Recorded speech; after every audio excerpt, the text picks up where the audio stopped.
Видеомост Москва-Сухум-Цхинвал, организованный Международным агентством «Спутник» и приуроченный ко Дню России, посвящен значению признания Российской Федерации независимости Абхазии и Южной Осетии. Первый заместитель председателя Комитета Государственной Думы России по делам СНГ, евразийской интеграции и связям с соотечественниками Виктор Водолацкий принимал участие во встрече, находясь в командировке в Минске. Он высоко оценил уровень сотрудничества и интеграции за последние 13 лет, но также отметил, что не все совместные решения Абхазией выполняются. Если на сегодняшний день та инфраструктура, которая сегодня, благодаря в том числе Российской Федерации, поддерживается на должном уровне, то сами внутренние проблемы, внутренние решения, которые необходимо было за этот период времени принять, они пока остаются невыполнимыми.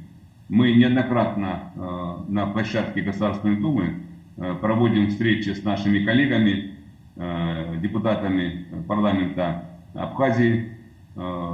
Конструктивный диалог, есть пути решения. До конца года абхазским и российским депутатам предстоит провести ревизию всех существующих соглашений и либо улучшить их, либо выработать новые, с тем, чтобы реализовать один из наиболее актуальных пунктов сотрудничества – упрощенный режим пересечения границы. Чрезвычайный и полномочный посол России в Абхазии Алексей Двинянин рассказал о динамике развития отношений двух стран, в частности, о программе формирования общего социального и экономического пространства между Россией и Абхазией на основе гармонизации законодательства двух стран, подписанной сторонами в ноябре прошлого года. Последовательная реализация этого документа позволит сблизить нормы и стандарты, существующие сегодня в Абхазии, с параметрами Евразийского экономического союза.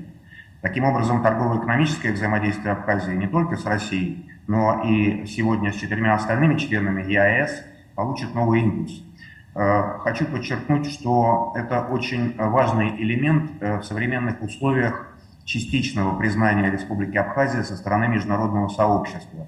Полагаю, что именно развитие отношений с Евразийским экономическим союзом является одним из перспективных направлений для укрепления позиции Республики Абхазия на международной арене в целом. Участники дискуссии из Цхинвала сообщили, что у местных жителей есть опасения по поводу реваншистских настроений Грузии и спросили мнение Виктора Водолацкого по этому поводу. Депутат Госдумы заверил, что Россия никогда не допустит повторения событий 2008 года. Принимаем решение. Сейчас Сергей Ивановичем Меняйло, руководителем Северной Осетии, решаем вопрос. Или это будет совместный кадетский корпус в Владикавказе для маленьких осетин из Южной Осетии и Северной Осетии, или в Цхинвале мы построим именно для жителей Южной Осетии, для молодых людей, кадетский корпус для того, чтобы сама республика готовила себе будущих защитников своего отечества. Но могу сегодня успокоить всех граждан Южной Осетии. То, что было в 2008 году, больше никогда не повторится.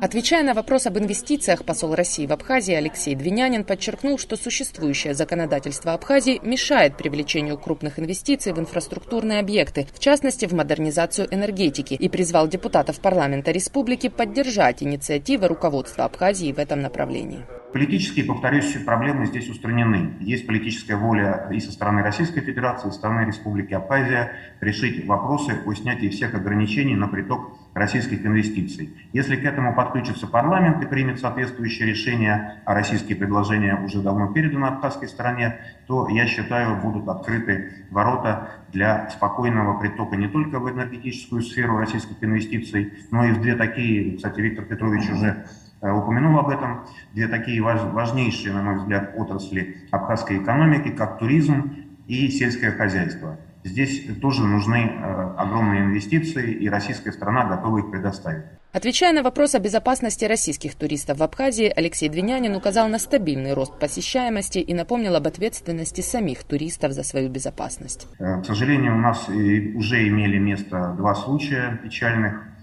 Один турист пожилого возраста, очевидно, без надлежащей подготовки, потерялся в горах Республики Абхазия. Несмотря на последующие на мой взгляд, так сказать, огромные усилия Министерства по чрезвычайным ситуациям республики, которая находится в прекрасном контакте с российскими коллегами и всегда помогает российским туристам. 6 мая о нем ничего не известно. И второй случай произошел совсем недавно с российской туристкой, которая, извините, упала в воду с моста, не имеющего перил. На мой взгляд, это даже смешно объяснять. Если на мосту нет перил, не нужно подходить к его порогам. Участники дискуссии из Цхинвала поинтересовались, нет ли у России планов по созданию политико-экономического объединения Абхазии, Южной Осетии и России. Виктор Водолацкий отметил, что в этом нет необходимости, так как в планах включения Абхазии и Южной Осетии в состав Евразийского экономического сообщества в качестве полноценных членов. На вопрос журналистов о том, не помешает ли вступлению в Евразес непризнанность Абхазии и Южной Осетии остальными членами Союза, Виктор Водолацкий ответил, что все страны-члены Евразес заинтересованы в расширении Союза. Могу сказать, что как такового невосприятия нашими коллегами из других стран Южной Осетии или Абхазии, оно вообще не присутствует. Когда мы участвуем в мероприятиях, где на площадках присутствуют парламентарии из Абхазии или из Южной Осетии, и на этой же площадке присутствуют парламентарии из Армении или из Казахстана, Киргизии, это идет добрососедский диалог. Там нет никаких противодействий, противостояний или отвержения. Просто существуют определенные уставные действия. Сегодня есть наблюдатели. В процессе вопросов, которые сегодня решают руководители наших государств, участников Евразес, то вопрос этот, по крайней мере, в ближайшем обозримом будущем он будет решен, потому что даже небольшой рынок сбыта или рынок инфраструктурный, он сегодня необходим любому государству. Посол России в Абхазии Алексей Двинянин заверил, что программа гармонизации законодательства ни в коем случае не направлена на включение Абхазии в состав России. Никакой корректировки позиции России в отношении Абхазии как независимого государства не предвидится, и это в принципе невозможно, подчеркнул Алексей Двинянин. Надежда Боровикова, Абаза ТВ.